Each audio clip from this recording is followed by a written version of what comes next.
Welcome to today's Explainer, where we're going to dive into a topic that literally sits at the very heart of modern pharmaceutical manufacturing. We're talking about Stage 3 Continued Process Verification, or CPV. Now, if you're involved in quality, production, or technical services, you already know that keeping a process in a state of control is absolutely paramount. But how we actually define and maintain that control has evolved a lot lately. So today we're going to explore how the industry really defines this control, and we'll dismantle a few outdated myths along the way. Let's get into it. So looking at the source material, they confront a really common misconception right out of the gate. And it's this idea: is process validation truly over after 3 passing batches? Well, for literally decades, there was this mindset that if you just successfully manufactured 3 commercial batches in a row, you could, check the box, file the paperwork, and basically declare your process validated forever. But regulatory bodies like the FDA and the EMA, they've made it crystal clear that validation is a continuous life cycle. It is absolutely not a one-off event. Those first few batches, they're really just the beginning of a story. All right, here's a quick look at our roadmap for this explainer. 1. The Stage 3 mindset. 2. Building your CPV plan. 3. Statistical process control. 4. Deciphering process signals. And finally, 5. The CPV feedback loop. Okay, starting right off with Section 1, the Stage 3 mindset. While historical validation was often viewed as a discrete, point-in-time check, there's been a massive shift towards Stage 3 CPV. This is all about ongoing verification during your routine commercial batches. It relies on a living plan, it requires periodic review, and, well, here's the kicker, it never actually concludes. As long as you are manufacturing that product, Stage 3 is active. It's providing this ongoing assurance that your process stays in a predictable state of control. So we're really moving away from this idea of concluding validation and moving towards maintaining it continuously. Moving right along to Section 2, building your CPV plan.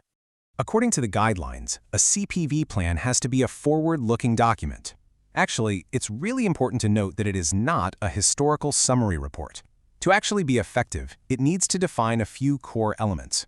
First, the scope, meaning exactly which product and process are we covering here. Second, the parameters. These are your critical quality attributes, or CQAs, and critical process parameters, CPPs, that you've prioritized based on risk. Third, the frequency. How often are you sampling and reviewing this data? Early on in a product's life, you might be doing enhanced monitoring for literally every batch, and then maybe you adjust that down later as your confidence grows. Fourth, you need defined statistical methods and limits. And finally, defined roles and escalation pathways. And speaking of roles, let's talk about how those responsibilities should actually be divided up.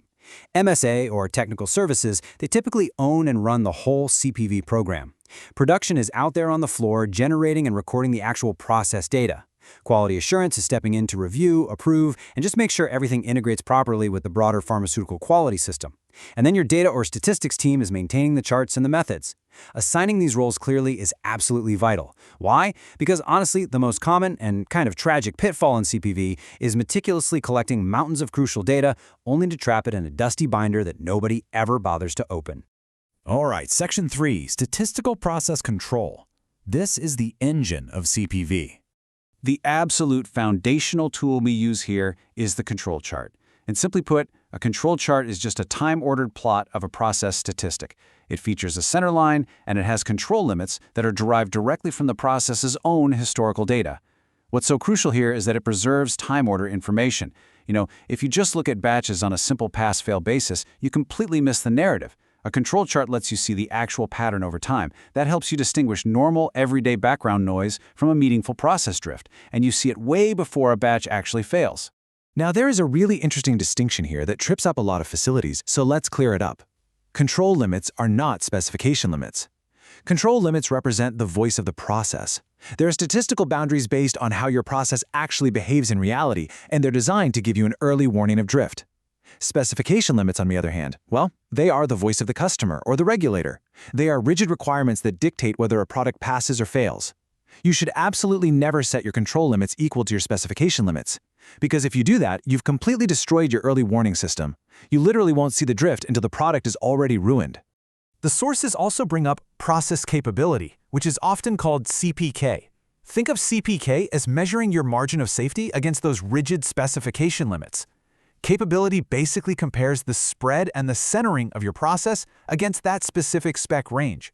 So the really crucial takeaway here is this: A process can be perfectly stable and completely in control statistically, yet still not be capable.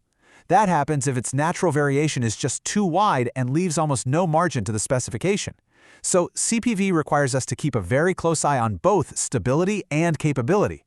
Moving to Section 4, deciphering process signals. Let's talk about reading the data.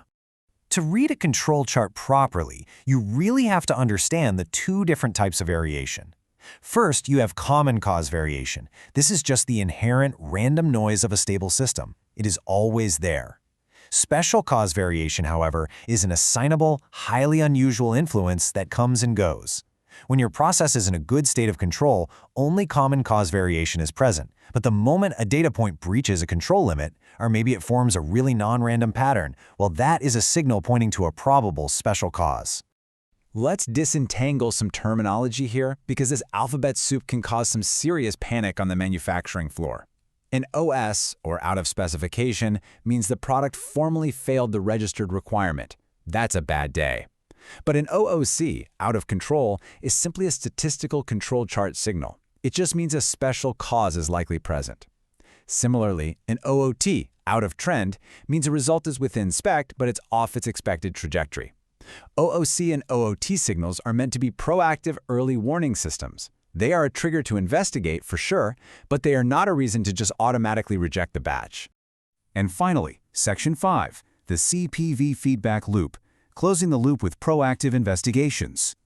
The source material provides this really great fictional case study to illustrate how this all works in practice. It involves a contract manufacturing organization called Cavendish, and they are producing a tablet called Veltrixel. So in month 1, they are under enhanced monitoring, and the batches are perfectly stable right around the center line. Awesome. But by month 3, their CPV charts reveal a slow, gradual upward drift in the compression force parameter. Now, the batches are still passing specification, but the trend is completely undeniable. Finally, we hit month 5, and a batch crosses the upper control limit. A signal is officially flashing at them. So because Cavendish has a mature CPV plan in place, how do they react? Well, they don't just ignore it, and they definitely don't just widen the limits to make the problem go away. Step 1, they recognize the signal as flagging a special cause. Step 2, they open a formal, documented investigation. Step 3, they trace the issue upstream, and they actually discover a physical change in the incoming granule flow. That's what was requiring more compression force. And step 4, they implement a corrective action and update their control strategy to monitor that granule intermediate a lot more closely. They caught the drift and they fixed the root cause way before a single batch failed specification. That's CPV working perfectly. And you know, all of this incredible proactive process knowledge doesn't just vanish into thin air after the investigation is closed. These CPV findings, the charts, the trends, they all must ultimately feed into the site's periodic reviews. In the US, under FDA regulations, this data feeds the Annual Product Review, or APR. Over in the EU, under Eudrelex, it feeds the Product Quality Review, or PQR. While they have different names and obviously different legal bases, the shared purpose is exactly the same: to formally evaluate and prove that the overall state of control has been maintained over that time period. So I'll leave you with this to think about as you look at your own operations. Are your control charts a living, breathing tool that drives proactive investigations, uncovers special causes, and actually improves your control strategy? Or are they just reactive decoration, printed out and filed away in a binder just so you can check a compliance box? Because at the end of the day, true validation is a lifelong commitment to understanding your process. Thanks so much for exploring this explainer with us, and we'll catch you next time.